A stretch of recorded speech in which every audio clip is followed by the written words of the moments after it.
What is the incident all about? Well, it's as I said, it's on. It's. I wrote about it in Encourager number 93, and it just says June 2001. Yeah. And but just summarizing it, it was the fact that um, uh, when I was married, my first wife died, and it was my whole life was changed Mm. as a result of it, and I became much more concerned spiritually, and I had already been with others praying for revival, and a particular organization called now fancy forgetting, and anyway um, it was the Voice of Britain. I'm not sure, can't remember now. Anyway, it's in that number 93, and they also were praying for God to pour out His Spirit on Britain, and but they said, like so many other people do, they said we pray for that, but it is up to God when He sends it. And I thought, well, no, that's not right, because Jesus told us to go on praying, didn't he? He Yeah. said about the man going to visit his friend and said, "I've got no food left for the person who's come. Please let me have some." And the man said no, and Jesus, and then he said the man went on and on and on until the man got up from his bed, and he gave the man what he wanted. Mm. And then he said, he also gave the example of the widow who went to the unjust judge and said, give me justice. And he took no notice of her at all for a long time. And then in the end, he said, "Oh, I'm fed up with this woman coming. I'll do what she said." And he said, "And will not God um, answer or your prayers of his people if they go on praying?" He said, Yeah. "I tell you that he will do it." And so I knew that God's intention is never, well, maybe if God wants it, he do it. Like it is, we go on the promises of God. If God has promised something, then we stand on it, and we're not deflected in any way. And and but when I said this to this organisation, so they were called, I say, the Interceders for Britain, they were called, and they wouldn't have it, he wouldn't accept it. So I thought, well, surely there must be an organisation that does it this way and that says we will carry on praying until God answers. But I couldn't find an organisation that did it. And then I got involved with going out to Romania Yeah. with help with speaking in churches and teaching English and so on, and and that took up, went on like that year after year until I got to the summer of 2001, and which the whole story is in the Encourager, uh, and it was a wonderful.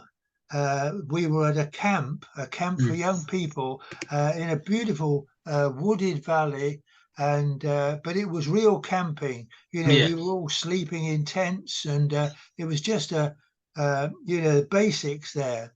And there was a river running at the side, and we had to wash in it and all the rest of it. And and uh, and well, the end result was we had a meeting at the end, and I said to the pastor who was running, I said, "I don't want the camp just to end." I said, and just to kind of fizzle out, I said, "I want there to be a challenge given to the campers, to dedicate their lives to Christ." And he agreed with it. And so we had this meeting at the end, and because of the way the weather worked, which I believe was the work of the devil, he tried to stop the meeting, but we had to squash ourselves into this the meeting tent. And all the benches and the seats were all there, and everybody was all squashed in. And but anyway, I made the appeal, and I had an air bed, one of these beds, rubber air bed that you kneel on, put on the ground that you could sleep on. And I had this, and I put it on the ground in front of me, and I said, I want you to come and kneel on this pad and show that you're going to give your life to the Lord. And nobody moved, partly because they couldn't. They were all kind of jammed in. And then a young person there, she was actually one of the helpers.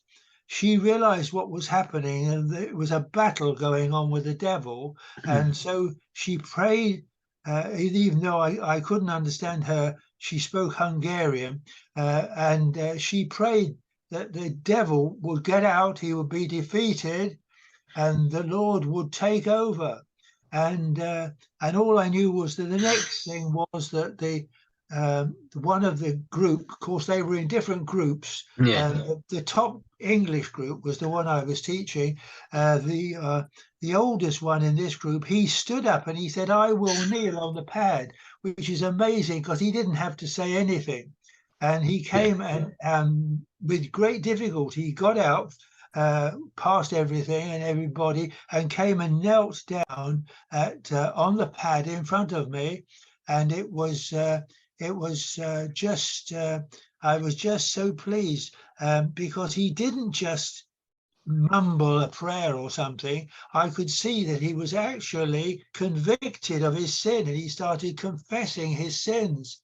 And then after him, one by one, nearly all of them all came down. Somehow they managed to. They couldn't all get on the pad on the airbed. Of course, they were kneeling on the ground on the grass. And just a few days before, with the youngsters, the campers were told they couldn't leave the camp building because that was against the rules. And so a group of them, led by a girl, had gone down, and they had gone to the shop, which was about 3 miles away, and they were seen when they came back. And so as a result of this, they said, right, you won't have any privileges, you won't have any prizes. And the leader of this group, she was really disgruntled, very angry inside her. And she was just awful, speaking to everybody.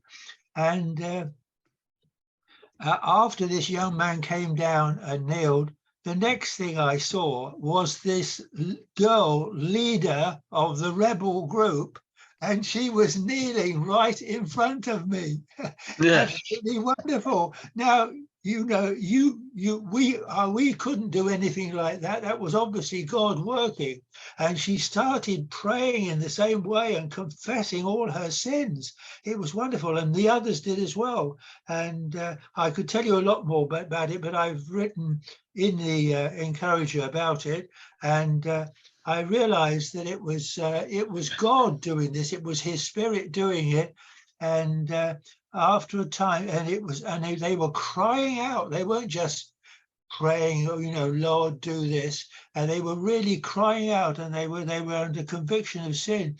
And when the noise that they made, it was a big noise. When it died down, after a time, I got up to pray over them.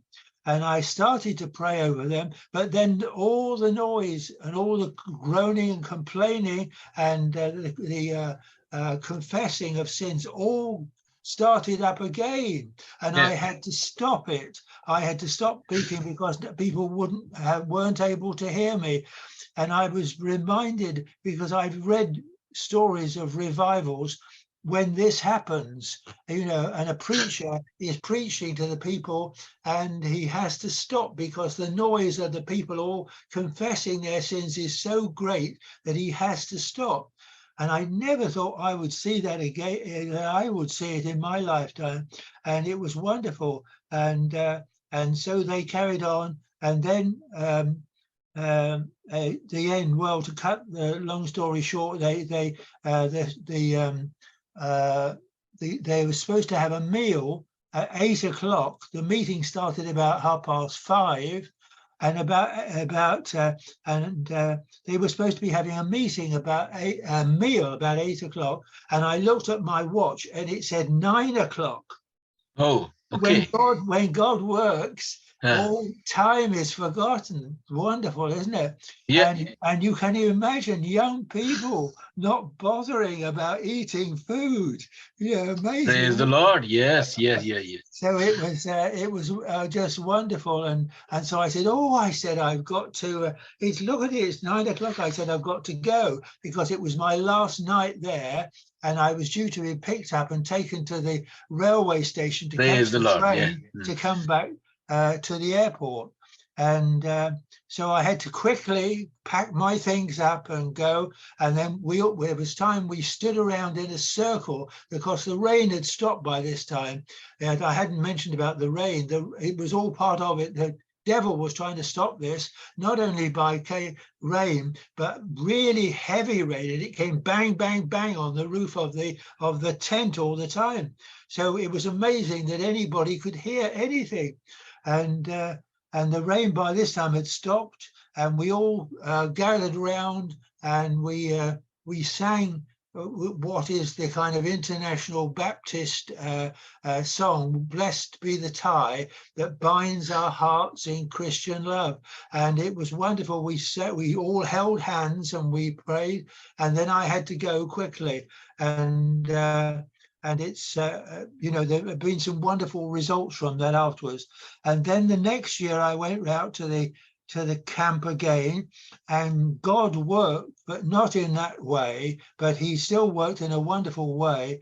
And that was 2002. And in 2003, everything went wrong, and nothing. The whole camp had to be cancelled, because this person and that person couldn't do it, couldn't fit in. And I felt the Lord saying to me, "You shouldn't be here," he said.